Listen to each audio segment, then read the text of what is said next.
presiden Venezuela yang lagi sedang tidur di samping istrinya dicomot oleh Donald. Sebenarnya Amerika cuman mencari satu, nyari minyak. Karena Amerika memang adidaya, betul. Amerika memang kaya, betul. Tapi Amerika nggak punya minyak, maka dia mesti ngambil Venezuela. Tapi minyak Venezuela ini juga nggak aman, maka dia perlu minyak yang aset paling besar di dunia. Di mana itu? Iran. Itu enaknya ceramah di Unsri ini, nyambung. Bagaimana saya bilang Iran? Dulu nama presidennya Reza Pahlavi, bisa diatur oleh Amerika, tapi kemudian datanglah pemimpin spiritual namanya Ayatollah Khomeini tahun 79 tahun 80, maka semua perusahaan Eropa, Amerika stop, nggak boleh masuk. Akhirnya dia diembargo selama 46 tahun. Gimana cara dia bisa hidup 46 tahun? Jual minyaknya kemana? Amerika nggak mau beli minyaknya, Eropa juga nggak mau. Kenapa Iran tetap bisa tumbuh? Dia jualnya ke Rusia dan Cina. Ada ilmu khusus yang mengkaji ini. Ilmu apa namanya? Geopolitik. Geo dunia, politik. Jadi politiknya bukan antar pilkada kabupaten, tapi geopolitik dunia. Maka Ayatullah ini mesti digulingkan. Meninggal Ayatullah Ruhollah Khomeini, digantikan penerusnya namanya Ayatollah Ali Khamenei. Khamenei mesti dibunuh karena dialah pemimpin spiritual, maka diserang, akhirnya meninggal. Mereka lupa, Amerika lupa. Dia sangka kalau kepalanya dipotong ini mati. Mereka lupa bahwa Iran pernah berperang 8 tahun dengan Irak. Siapa yang membiayai Irak waktu itu menghantam Iran? Amerika. Siapa yang disuruh menghabisi? Saddam Hussein. Saddam bantai. Sebetulnya itu latihan perang.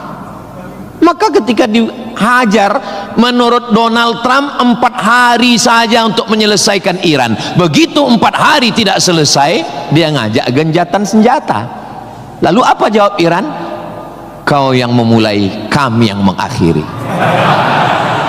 Begitu jantannya. Kalau mau ambil minyak Venezuela, tumbangkan Maduro. Kalau mau ambil minyak Irak, tumbangkan Saddam. Kalau mau ambil minyak Libya, tumbangkan Gaddafi. Maka Gaddafi tumbang, Saddam tumbang, Ayatollah tumbang, Maduro tumbang. Kalau mau ambil minyak Indonesia, nggak ada bawa-bawa Islam. Universitas Sriwijaya, tapi isinya sangat Islami.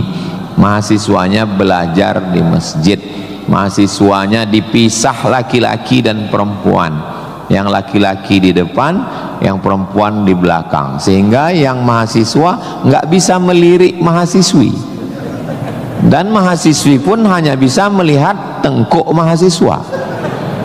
Jadi nggak akan ada istilah pacaran di dalam masjid, di luar kita nggak tahu. Mudah-mudahan Allah menjaga adik-adik semua. Bagi yang sudah daftar dan lulus belajar di Universitas Sriwijaya, ini nikmat yang terbesar. Syukuri dengan ucapan Alhamdulillahi Rabbil Alamin. Dan kita berterima kasih kepada orang yang mengajarkan kita cara bersyukur dengan berselawat untuknya. Allahumma sholli ala Sayyidina Muhammad wa ala ali Sayyidina Muhammad. Ini kampus luas sekali. Saya tadi dibawa dari sholat Masjid Polda pergi ke parkir helikopter, lalu saya sebenarnya mau cerita bahwa saya naik heli, itu aja sebetulnya. Iya, kadang orang cerita mutar-mutar substansinya sulit dipahami. Kenapa kita mesti naik heli. Ini kampusnya Ustadz kalau lewat tol lebih kurang 40 menit dari kota Palembang. Kenapa kampusnya mesti jauh? Ternyata di sini ada 700 hektar kampus yang begitu luas, dan di sini tidak hanya manusia, monyet pun jumpa tadi. Jadi kampus itu idealnya memang begitu. Jangan sampai fakultas pertanian nggak pernah megang tanah, beternak ikan di atas kertas. Fakultas peternakan, fakultas perikanan, tapi nggak pernah megang ikan, hanya presentasi makalah. Begitu lulus kerja jadi teller di bank, nggak nyambung. Maka di sini praktek. Tadi saya diberitahu oleh Bapak Ketua HIPMI, Ustadz Somad, ini tempat praktek pertanian. Masya Allah, negara kita ini, kami dari atas tadi, gemah ripah loh jenawi, tongkat dan batu jadi tanaman, hijau untayan katulistiwa, tapi berasnya impor. Kenapa? Padahal tanah begitu luas. Menunggu sarjana-sarjana pertanian dari Universitas Sriwijaya. Begitu. Kenapa enggak kita tanam? Kalau kita tanam otomatis tanah kita berkah. Kalau sudah dia nanam padi, pasti dia malam berdoa sama Allah, tumbuhkan padiku, berkahkan rezekiku, turunkan hujannya. Kalau sudah ditanam, otomatis ekonomi bangkit, orang akan bekerja, otomatis padi tadi akan dibawa ke kilang padi untuk mengupas kulit padi jadi beras. Berasnya diperdagangkan, diniagakan di pasar-pasar hidup. Tapi tidak semua orang mau. Kenapa? Karena dengan import ada fee, ada uang masuk, ada kejahatan, membunuh petani, membunuh pedagang, akhirnya orang dininabobokan. Jadi solusinya apa? Solusinya semua mesti berangkat dari kampus. Kampus apa? Kampus Universitas Sriwijaya. Ustadz beberapa kali nih nyebut Universitas Sriwijaya, dia memang setiap 5 menit sekali disebut. Terus kalau orang belajar di Universitas Sriwijaya ini, Ustadz Somad dapat apa? Saya dapat amal jariah dari alumni-alumni yang membangun Indonesia menuju Indonesia Emas 2045 insya Allah. Universitas Sriwijaya bukan swasta, negeri. Orang berbondong-bondong nasional dari Sabang sampai Papua mau daftar ke sini. Yang sudah lulus alhamdulillah, yang belum lulus berusaha, bertawakal, berdoa, insya Allah. Enggak lulus innalillah. Sudah lulus, belajar, banggakan orang tua. Enggak usah dulu matanya jelalatan, lirik sana lirik sini, nembak cewek enggak diterima, cinta ditolak, kapak bertindak. Enggak usah, serius aja belajar. Saya jadi mahasiswa sama seperti adik-adik. Saya sampai di Kairo 5 September 1998. Belajar 99, 2000, 2001, 2002. 4 tahun saya di Mesir, tidak pernah pacaran sekalipun. Makanya saya ngomong sekarang ringan. Coba kalau saya dulu playboy cap gayung, susah saya ngomong. Jadi apa yang kita rasakan waktu kuliah dulu, ya kita ngomongnya cair aja. Adik-adik jangan pacaran, yang penting kualitas belajar, sibuk menyibukkan pikiran untuk belajar. Terus Ustadz dulu nggak pacaran itu gimana ceritanya? Mahasiswa Indonesia 2400, yang laki-laki 2100, yang perempuan 300. Saya termasuk yang tereliminasi. kalah dalam persaingan. Tapi kalau kita kalah dari satu sisi, jangan kalah dari sisi yang lain. Saya alhamdulillah untuk masalah pacaran mungkin saya kalah. Saya bukan petualang, saya kurang suka adventure. Tapi dalam masalah belajar saya serius. Di Al-Azhar tidak pakai sistem SKS, dia pakai sistem paket. 1 tahun ada 14 mata kuliah tambah 2 juz hafalan Quran dan dibagi 2 termen, 7 termen awal, 7 termen 2. 14 mata kuliah, kalau nggak lulus 3 ulang setahun. 3 mata kuliah itu hanya diulang dalam setahun, habis umur. Maka saya berusaha belajar pagi, petang, siang, malam, tetap tidur dan makan. Dan akhirnya saya selesai S1, masuk bulan September. Saya selesai S1 bulan Juli. Saya selesaikan S1 saya 3 tahun 10 bulan. Selesai 3 tahun 10 bulan. Belajarnya bahasa Arab, diktatnya bahasa Arab, dosennya orang Arab. Maka saya kalau ketemu sama mahasiswa, saya tanya, semester berapa? 4 Pak Ustadz.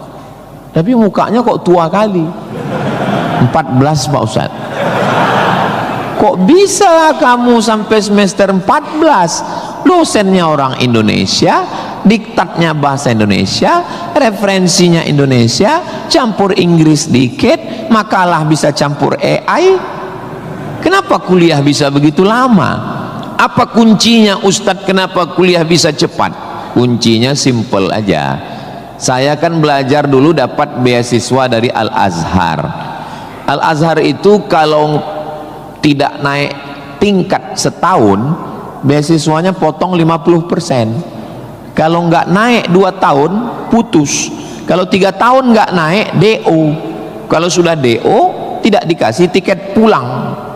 Siap-siap membuat rakit dari Sungai Nil ke Sungai Siak. Jadi yang membuat saya serius belajar itu adalah karena takut nggak makan dan takut nggak dapat tiket pulang. Jadi saya juga terlalu muluk-muluk. Saya nggak berani juga menasihati adik-adik. Saya belajar serius karena takut kepada Allah. Dulu kita nggak begitu. Ya itu. Makanya kalau ada mahasiswa, Ustaz Somad, ya, tolong saya kasih tips biar supaya serius belajar dan nggak pacaran. Saya bilang, cewek itu mau sama kau karena kau berduit. Kalau kau nggak berduit, nggak ada cewek mau. Kalau ada juga cewek mau, kau nggak berduit, dia tetap mau. 2 kemungkinan. Pertama, memang kau bertuah. Yang kedua, cewek itu bodoh. Iya, kan bodoh itu. Udah jelas laki-laki nggak ada duit, mau juga dia. Pelet apa yang dia pakai? Dari semester 1 pacaran, semester 2 sampai KKN, bonceng sana bonceng sini, pergi sana pergi sini, pacaran 5 tahun, ditinggal pas lagi sayang-sayangnya. Mohon maaf, kalau ada mahasiswi yang mau pacaran sampai 5 tahun, itu sama seperti iklan roti, dibuka, dijilat, dicelupin, gak dimakan-makan.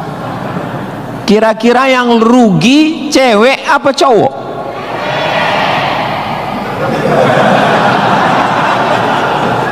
Kalau sudah tahu rugi masih mau pacaran, berarti itu IQ-nya di bawah rata-rata. Itu pasti nggak lulus di Unsri itu. Di Universitas Sriwijaya ini orangnya cerdas secara intelektual dan cerdas secara spiritual dan cerdas secara emosional. Cinta, benci, marah, sayang, kecewa, bahagia, itu semuanya adalah emosional. Bahwa kamu jatuh cinta, kalau ada mahasiswa jatuh cinta sama mahasiswi, bersyukurlah, berarti kau nggak homo.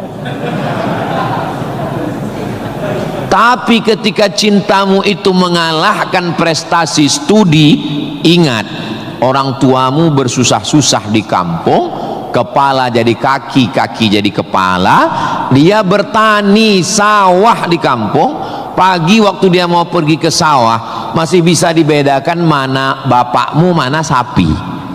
Begitu pulang sore sama bentuknya.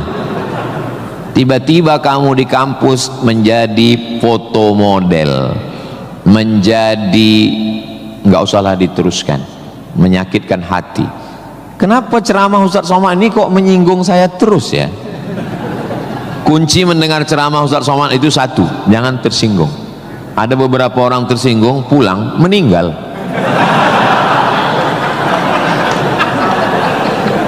Saudaraku yang dimuliakan Allah, belajar ini seperti pakai kacamata kuda. Jadi waktu belajar dulu pakai kacamata kuda, jangan tengok kanan, jangan tengok kiri, fokus ke depan, tentukan arahmu, maka alam semesta akan membantu. Tentukan targetmu, mana last destination, stasiun terakhir yang mau ditarget mana. Setelah itu langkah karena kakimu, karena kau bertuhan, serahkan pada Allah. Bismillahi tawakkaltu ala Allah, la haula wala quwata illa billah. Ustadz dulu cita-citanya apa? Cita-cita saya selesai S1, habis itu saya S2, habis itu saya S3. Setelah saya doktor, saya mau jadi dosen, dan setelah nanti dapat duit, saya mau membahagiakan orang tua. Cita-cita saya nggak banyak, nggak ada cita-cita saya dulu diundang memberikan kuliah umum ke Universitas Sriwijaya, naik helikopter, nggak ada sama sekali, nggak terpikir di kepala saya, nggak ada terlintas. Cita-cita saya simple, singkat aja. Yang penting kuliah S1, S2, S3, habis itu doktor, jadi dosen, pulang ke kampung, ngajar, membahagiakan orang tua. Makanya waktu saya kuliah di Maroko, saya anak pertama, adik saya anak kedua. Kami cuman berdua, adik beradik, saudara kandung laki-laki dua-duanya. Kata adik saya mau nikah. Saya tunggu kamu pulang selesai S2 di Maroko atau gimana? Saya bilang kau nikah aja duluan, karena aku nggak jelas tanggalnya nih kapan. Pulang pun aku belum tentu nikah. Aku masih banyak cita-citaku. Aku masih selesai S2, aku mau S3, aku mau jadi dosen, aku dapat uang, bahagiakan. Kau kalau mau nikah, nikahlah duluan, jangan terhalang karena aku. Alhamdulillah adik saya menikah duluan. Anaknya sekarang sudah gadis, anak perempuan pertama, dan sekarang sudah belajar di Al-Azhar Kairo, Mesir. Jadi kita bagi-bagi, kau bahagiakan dengan ibu punya cucu, dan aku membahagiakan dengan kuliahku. Jadi kalau kita mau kuliah, jangan juga kita halangi adik-adik kita yang mau nikah. Jangan sampai kita mau S2, S3, S teler, S cendol, S doger, S bandung, sampai yang di bawah-bawah ini terhalang, terkendala. Tapi insya Allah adik-adik semua sesuai dengan apa spesialisasi kita. Jangan belajar di tempat yang kita nggak minat, nggak suka, akhirnya kita menderita. Kita udah nggak suka bidang ini, tapi karena terpaksa akhirnya menderita, stres, depresi, mati. Apa yang suka? Ini Pak Ustadz, anak saya ini dari kecil memang saya lihat kemana-mana bawa martil Pak Ustadz. Masuk fakultas hukum, jadi hakim konstitusi. Insya Allah. Nggak lulus Pak Ustadz, jadi tukang. Mohon maaf Pak tukang, jangan tersinggung. Karena masjid ini selesai juga karena ada tukang. Anak saya ini kemana-mana bawa jarum suntik Pak Ustadz, fakultas kedokteran. Nggak lulus, pecandu narkoba. Jadi kemana arah kita? Ustadz Somad dulu biasanya anak itu dari kecil sudah kelihatan itu bakatnya kemana. Saya tanya sama emak saya, aku mak dulu kecil kemana arahku? Kau dulu, kata emak saya, kalau kusuruh beli gula sama beli minyak ke warung, nggak pulang-pulang. Kenapa? Cerita sama orang di warung itu. Kita kalau lagi keluar main, dulu itu kalau masuk kelas jam istirahat itu dulu namanya keluar main. Bapak Zul gitu juga? Berarti udah tua. Anak sekarang nggak tahu, sebaya kita berarti sama-sama 28 tahun. Masalah umur ini kan bukan masalah angka, tapi masalah rasa. Saya terus terang, kalau di tempat lain saya ceramah saya merasa tua, tapi di Unsri ini rasa semester 7 ini sekarang. Nah itu, maka saya memang minta itu kepada Ustadz Kemas Ali, tolong kalau saya datang ke Sumatera Selatan 5 unsur mesti tercapai. Saya ada ceramah di kantor, alhamdulillah tadi sudah di kantor polisi. Tolong bawa saya ceramah di tanah lapang, tablik akbar supaya semua masyarakat dapat. Yang ketiga ceramah di masjid supaya ada pengajian yang betul-betul ngaji, biasanya subuh. Yang keempat adalah ceramah di spesialisasi, kadang ceramah di IDI, Ikatan Dokter Indonesia, ceramah di PERADI, Persatuan Advokat Indonesia, kemudian satu lagi di kampus. Kenapa saya minta kampus? Karena kampus ini masa depan. Kalau panti jompo itu masa lalu. Ustaz jangan disebut jompo, kami di sini ada juga yang tua. Saya tidak ada melihat orang tua di sini. Ini hanyalah anak-anak muda yang terjebak di tubuh yang tua. Nah, jadi sebetulnya masalah tua dan muda itu adalah masalah semangat dan perasaan. Kalau semangatnya muda, perasaannya muda, maka disebut dia dengan sumpah pemuda. Padahal yang bersumpah itu orang tua. Tapi karena dia semangat, memang luar biasa Masjid Nabawi Unsri ini. TV-nya 4 di kiri, 4 di kanan. Luar biasa Bapak. Kadang kita ceramah di beberapa masjid itu kecil aja TV-nya. Ini sampai 4. Ini menunjukkan anggaran untuk kampus ini memang hebat. Itu luar biasa. Jadi kalau ada orang mengatakan bahwa Sumatera Selatan itu bawahnya itu banyak emas, memang datanglah ke Unsri, memang terbukti atapnya pun emas. Nggak salah itu Pak Ketua HIPMI, memang banyak emas yang perlu digali di Sumatera Selatan ini, dan Unsri sudah mewujudkannya di atas. Siapa yang bisa melakukan bukan eksploitasi, tapi menggali potensi yang ada di alam ini, itu adalah mahasiswa. Inna fi khalqis samawati, dalam penciptaan langit, wal ardi, penciptaan bumi, wakhtilafil laili wan nahari, perputaran siang dan malam, la ayat, itu semua adalah ayat-ayat. Apa yang kau tahu tentang ayat? Ayat kursi Pak Ustaz. Apa yang kau tahu tentang ayat? Ayat Al-Quran Pak Ustaz. Apa yang kau tahu tentang ayat? Ayat-ayat cinta Pak Ustaz. Ayat semesta. Inna fi khalqis samawati, penciptaan langit, dipikirkan dengan akal, muncul ayat, namanya ayat kauniyah, ayat semesta yang dikaji satu fakultas khusus, namanya fakultas astronomi, bukan astrologi. Yang perlu dipelajari itu astronomi, bukan astrologi. Kalau yang astrologi itu Anda lahir bulan April, bintang Anda Taurus, jangan jatuh cinta dengan Pisces. Karena kalau ikan jatuh cinta dengan kambing, nanti tinggalnya di mana? Buang-buang waktu aja itu, nggak usah dikaji.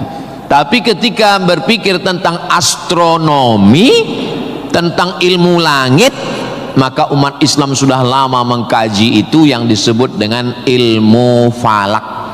Ilmu falak itu yang dipakai oleh Badan Lembaga Hisab dan Ru'yah. Hisab artinya perhitungan, menghitung bagaimana tingginya matahari, bulan di atas ufuk Kenapa terjadi persimpangan antara NU dengan Muhammadiyah tentang penetapan 1 Ramadan dan 1 Syawal? Itu berawal dari titik astronomi. Karena menurut Muhammadiyah, kalau sudah nampak 1 hilal, walaupun dia tingginya 0,5 derajat atau 1 derajat, maka itu sudah dianggap sebagai hilal. Tapi menurut NU, Perti, Persis, Al-Wasliyah, Nahdlatul Ulama, maka mereka mensyaratkan sesuai syarat Mabim, Malaysia, Brunei, Indonesia, Singapura, mensyaratkan mesti 3 derajat. 3 derajat baru dianggap sebagai hilal. Kalau 1 belum dianggap sebagai hilal. Kata Muhammadiyah 1 pun hilal, kata NU 3 baru hilal. Akhirnya datang wakil presiden Indonesia, namanya Bapak Yusuf Kala. Pak JK duduk dengan NU dan Muhammadiyah. Kata Pak JK, gimana kalau NU turunkan 1, Muhammadiyah naikkan 1? Karena beliau kan pengusaha, bisnismen, biar supaya ketemu titik temu. Ya nggak ketemu, karena ini metodologinya berbeda. Akhirnya karena nggak ketemu, itulah terjadi 2 perbedaan. Maka umat Islam di Indonesia, dia saling menjaga perasaan masing-masing. Akhirnya masing-masing mengamalkan yang 1 dengan 1 derajatnya, dengan 0,2-nya, yang 1, dan nanti akan terulang lagi pada tanggal 20, pada tanggal 19 hari Kamis 19 Maret itu nanti satu Indonesia akan mengeluarkan teropong untuk melihat astronomi, apakah nampak anak bulan atau tidak. Di Riau itu teropongnya dibeli dulu harganya 50 juta. Sejak dibeli sampai sekarang nggak pernah nampak hilal. Ustaz kok tahu? Teman saya kebetulan salah satu yang bekerja di situ. Dia pernah posting gambar di teropong. Saya tanya, apa yang nampak? Dibilangnya gaji 13 katanya.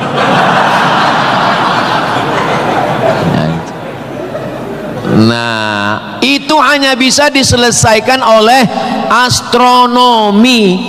Ilmunya, orangnya astronom. Inna fi khalqis samawati wal ardi, bumi, satu fakultas muncul, namanya fakultas geologi. Geo bumi, logi ilmu, geologi ilmu bumi. Ternyata di dalam bumi ini ada batu bara. Di dalam bumi Sumatera Selatan ini batu bara. Ustaz tahu dari mana? Tadi waktu kami naik heli tadi. Ini nyebut heli ini 20 menit sekali harus diulang. Waktu kami tadi naik, itu di Sungai Musi di bawah banyak sekali kapal-kapal membawa batu bara. Batu bara itu di dalam tanah, tapi kalau di Sumatera Utara di atas tanah. Abdul Somad batu bara. Di dalamnya ada nikel, di dalamnya ada minyak, di dalamnya ada emas, di dalamnya ada fosfat, di dalam ada gas, banyak sekali. Sebetulnya yang dicari Donald Bebek itu apa? Sampai jam 12 malam masuk ke kamar tidur Maduro, presiden Venezuela, yang lagi sedang tidur di samping istrinya dicomot oleh Donald. Sebenarnya Amerika cuman mencari satu, nyari minyak. Karena Amerika memang adidaya, betul. Amerika memang kaya, betul. Tapi Amerika nggak punya minyak, maka dia mesti ngambil Venezuela. Tapi minyak Venezuela ini juga nggak aman, maka dia perlu minyak yang aset paling besar di dunia. Di mana itu? Iran. Itu enaknya ceramah di Unsri ini, nyambung. Bagaimana? Saya bilang Iran. Dulu nama presidennya Reza Pahlavi, bisa diatur oleh Amerika, tapi kemudian datanglah pemimpin spiritual namanya Ayatollah Khomeini tahun 79 tahun 80, maka semua perusahaan Eropa, Amerika stop, nggak boleh masuk. Akhirnya dia diembargo selama 46 tahun. Gimana cara dia bisa hidup 46 tahun? Jual minyaknya kemana? Amerika nggak mau beli minyaknya, Eropa juga nggak mau. Kenapa Iran tetap bisa tumbuh? Dia jualnya ke Rusia dan Cina. Masya Allah, sangat luar biasa tausiah yang sudah disampaikan oleh guru kita Al-Ustaz Abdul Somad. Sahabat beriman yang dimuliakan Allah, tetaplah di channel ini karena kajian ini belum selesai dan masih banyak lagi hal-hal menarik yang akan disampaikan oleh beliau. Tetaplah di channel ini dan mari kita lanjutkan kembali. Selamat mendengarkan. Ada ilmu khusus yang mengkaji ini.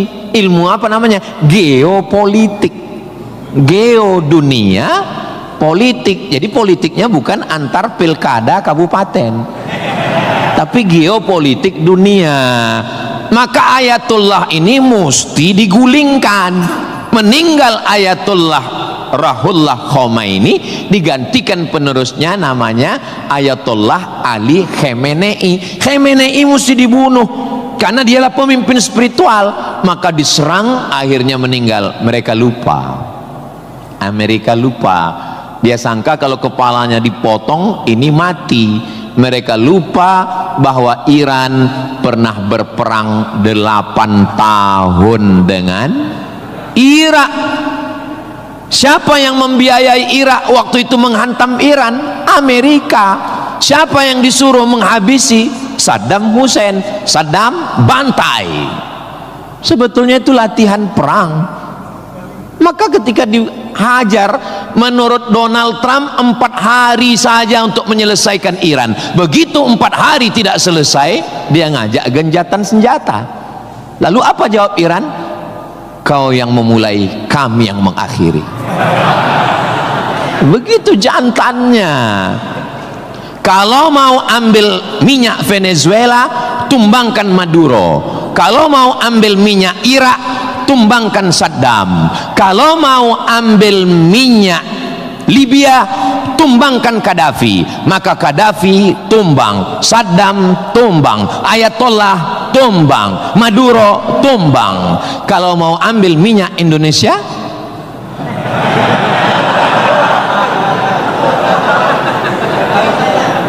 saudaraku yang dimuliakan Allah Subhanahu wa ta'ala, itulah hebatnya. Jadi adik-adik saya ajak 2 SKS kuliah geopolitik. Kenapa untuk mengambil minyak Venezuela mesti ditumbangkan Maduro? Kenapa untuk mengambil minyak Baghdad Saddam mesti ditumbangkan? Kenapa untuk mengambil minyak Libya Gaddafi mesti ditumbangkan? Kenapa Indonesia nggak ada yang ganggu? Karena di Indonesia nggak tumbang pun minyaknya udah dapat. Saudara yang dimuliakan Allah Subhanahu wa ta'ala, sebetulnya dulu nggak tahu adik-adik belajar sejarah gimana, tapi kalau saya dulu belajar sejarah, Belanda datang ke Indonesia ingin mencari rempah-rempah, kayu manis, buah pala, merica, ketumbar.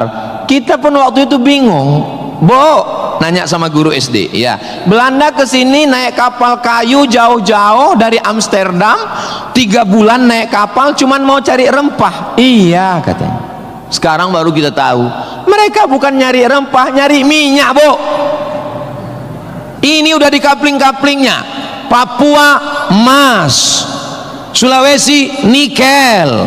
Ada satu pulau namanya Pulau Emas, Swarna Dwipa. Swarna Dwipa artinya pulau emas, nama lain dari Sumatera. Dulu ketika Portugis, ada satu negara namanya Portugal, orangnya namanya Portugis. Portugis dengan Portugal itu sama, cuman beda nama negaranya Portugal, orangnya Portugis. Portugal itu bukan persatuan orang tua gatal. Mereka inilah yang datang untuk mengambil cengkeh ke Tidore dan Ternate, Sumatera, Kalimantan, Sulawesi. Antara Sulawesi dan Papua ada kerajaan kecil Tidore dan Ternate. Tanaman yang mereka cari adalah cengkeh, karena cengkeh hanya tumbuh di Tidore dan Ternate. Ketika mereka ambil bibit cengkeh mau ditanam di Eropa, musim dingin mati.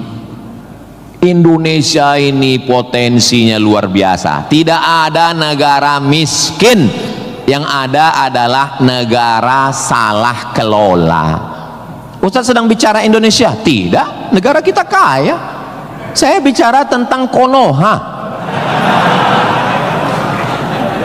Maka saya tidak pernah pesimis, saya selalu optimis. Makanya walaupun ini bulan puasa, lapar, tapi suara saya menggelegar kan? Karena saya di kampus Unsri, maka saya semangat. Tapi seandainya ceramah siang jam 2 habis khutbah Jumat ini bukan di Unsri, tidak begini isi ceramah saya. Paling saya, marilah kita banyak ingat mati. Ini bulan Ramadan, mari kita banyak-banyak beristighfar, kita mengejar Lailatul Qadar. Tapi saya sedang bicara tentang masa depan.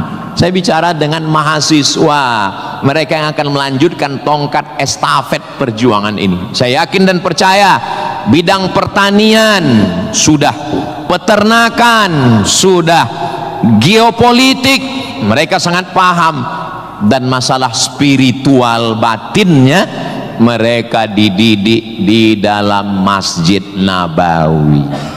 Mereka diingatkan tentang 3. Adik-adik belajar agama ini nggak usah repot, nggak usah ribet, nggak usah jelimet. Yang penting di dalam hati itu ada 3. Pertama, akidah.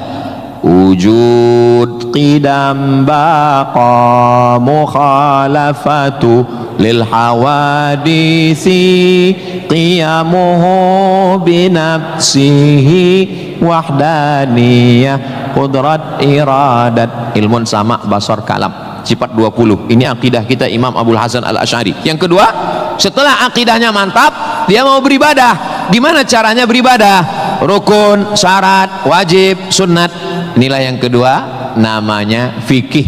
Belajar fikih solat, belajar cara wudu, cara tayamum yang membatalkan solat. Tapi dua-dua ini nggak ada maknanya. Ibadahnya nggak bermakna, akidahnya nggak bermakna kalau tidak ada yang ketiga. Yang ketiga adalah akhlak, sopan santun, tata krama, budi bahasa, menghormati orang tua, memuliakan dosen. Saya sangat bisa untuk ceramah berdiri naik di atas ini, bisa. Kalau mau saya tadi minta sama panitia, Pak panitia izin saya mau naik ke atas, boleh. Lalu kenapa saya nggak naik ke atas? Karena saya segan tapak kaki saya di atas kepala Pak Rektor. Saya di atas sementara Bapak Ketua DPRD di bawah. Itu namanya sopan santun, tata krama, budi bahasa. Tapi adik-adik yang di atas jangan tersinggung. Saya bukan menyinggung. Nggak apa-apa, demi Allah nggak apa-apa. Tapi Pak Ustadz khotib Jumat kan naik ke atas. Khotib Jumat di atas memang mimbar ini untuk khutbah. Mimbar Nabi itu tangganya cuma 3. 1, 2, 3. Maka kalau definisinya lebih dari yang dibuat Nabi adalah bid'ah, inilah mimbar yang bid'ah. 1, 2, 3, 4, 5, 6, 7, 8. Mimbar Nabi cuma 3. Sekarang orang belajar agama bukan mau menggali potensi agama, tapi hanya cukup dengan 5 jari. Jika tidak ada zaman Nabi, bid'ah. Apa ini? Orang mondok 7 tahun, belajar lagi di Al-Azhar, belajar lagi di Darul Mustafa Yaman, belajar lagi di Al-Ahqaf, terbang Syekh Syafiq dari Qudratullah, terbang ke Yaman belajar agama, bahasa Arab, nahu, sorob, balaghah, mantik, bayat, ma'ani. Ada orang ngaji cuman 5. kalau tidak dibuat Nabi bid'ah. Hari pertama ngaji online, hari kedua mulai membid'ahkan orang lain. Ini pemiskinan ilmu. Dan orang-orang beginilah yang mau diadu domba. Jangan mau diadu domba, karena kita bukan domba. Maka siapa yang mau diadu domba, nanti disembelih waktu Idul. Saudaraku yang dimuliakan Allah Subhanahu wa taala. Jadi belajar agama itu penting. Kalau di universitas agama Islam memang dia ada pelajaran yang begitu banyak, tapi di universitas umum mereka belajar 2 SKS, 16 tatap muka, potong mid semester, potong pertemuan pertama, potong libur banjir, asap dan mati lampu. Hanya tinggal 5 pertemuan. Apa yang bisa diambil dari situ? Tapi saya optimis di Palembang, di Sumatera Selatan, orang tidak hanya ngaji di kampus, tapi juga ngaji di masjid. Bulan Ramadan ini pengajian penuh, kultum subuh, kultum duha, kultum zuhur, kultum asar, kultum menjelang berbuka, kultum habis isya menjelang tarawih, tambah malam 10 terakhir kultum iktikaf. Maka ada namanya madrasah Ramadan. Kira-kira selesai Ramadan ini apa yang bertambah? Alhamdulillah Ustaz Somad, selesai berRamadan ini ada 5 yang bertambah. Apa dia? Berat badan, kolesterol, gula darah, diabetes, asam lambung. Mudah-mudahan selesai Ramadan ini kita sehat walafiat semuanya insyaallah. Ustaz Somad ceramahnya jangan lewat dari jam 2.30. Kenapa? Karena kalau lewat Ustadz ditinggalkan helikopter. Begitu arahan tadi. Saya sebetulnya mau berlama-lama dengan adik-adik sekalian, karena saya nyaman ceramah di Unsri ini. Tapi apalah daya, memang sedap makan ikan gulama dimakan sambil nonton Harry Potter. Saya tidak bisa berlama-lama karena takut ditinggalkan helikopter. Itulah yang dapat saya sampaikan pada kesempatan yang baik dan mulia ini. Adapun tepuk tangan yang kurang semangat saya maklum karena lapar semuanya. Kepada Bapak Rektor dan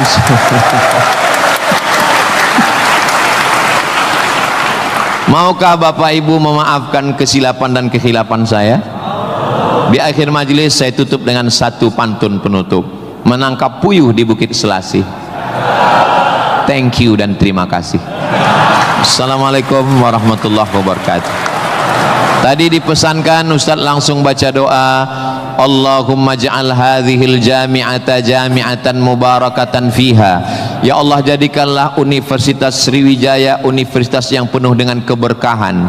Allahumma jazi asatidatina, berikanlah balasan terbaik kepada Bapak Rektor, Wakil Rektor, Dekan, Wakil Dekan, Ketua Jurusan, dosen-dosen kami ya Allah.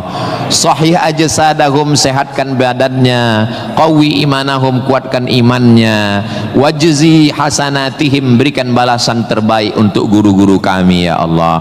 Allahumma hafaz abna'ana wa banatina, adik-adik mahasiswa mahasiswi kami, jaga hati badan mereka dari fitnah akhir zaman ini ya Allah. Allahumma ja'al hadzal balada baladan amina, jadikanlah Sumatera Selatan Indonesia baldatun thayyibatun wa rabbun ghafur. Allahumma dafa'na al-ghala wal waba wal fahsya wal riba waz zina, selamatkan dari malapetaka, bencana, riba, zina, narkoba, perbuatan keji dan mungkar. Allahumma ansur ikhwanana al-mujahidin al-mustad'afina fi Palestin, tolong saudara kami yang sedang teraniaya di Palestina ya Allah. Rabbana taqabbal minna, terimalah salat kami, puasa kami, qiyamul lail kami, tahajud kami, zikir kami, khataman Quran kami. Wa tammim taqsirana, sempurnakan segala kekurangan kami. Waqtim bis salihati a'malana, tutup umur kami dengan husnul khatimah. Kama jama'tana fi hadzal majlisil mubarak, sebagaimana engkau kumpulkan kami di majelis ilmu di tempat terbaik, di waktu yang baik, dengan ibadah yang baik, kumpulkan kami nanti di surga bersama Nabi Muhammad sallallahu alaihi wasallam. Rabbana atina fid dunya hasanah wa fil akhirati hasanah wa qina adzabannar. Wa sallallahu ala sayyidina Muhammad wa ala alihi wa sahbihi wa sallam walhamdulillahi rabbil alamin. Taqabbalallahu minkum minna wa minkum taqabbal ya karim. Adik-adik jangan berdiri dulu, duduk. Saya dengan Pak Rektor dengan Civitas Akademika duduk di depan, lalu diambil fotonya dari sini. Soto bukan sembarang soto, soto dimakan di tengah laut, foto bukan sembarang foto, habis foto cepat diupload. Assalamualaikum warahmatullahi wabarakatuh. Segala urusannya. Dan buat sahabat semua yang sudah setia menyimak kajian ini sampai selesai, saya ucapkan terima kasih banyak. Semoga Allah Subhanahu wa taala melimpahkan segala rahmat dan karunia-Nya kepada sahabat semua. Selalu diberikan kesehatan, dimudahkan segala urusannya dan dilancarkan rezekinya. Amin ya rabbal alamin. Demikian yang dapat saya bagikan, kurang lebihnya mohon maaf. Sampai bertemu lagi di kajian berikutnya.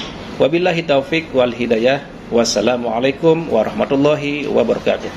Setelah kita mendengarkan bersama kajian yang sangat luar biasa dari guru kita Al-Ustaz Abdul Somad, sekarang mari kita lanjutkan aktivitas kita masing-masing.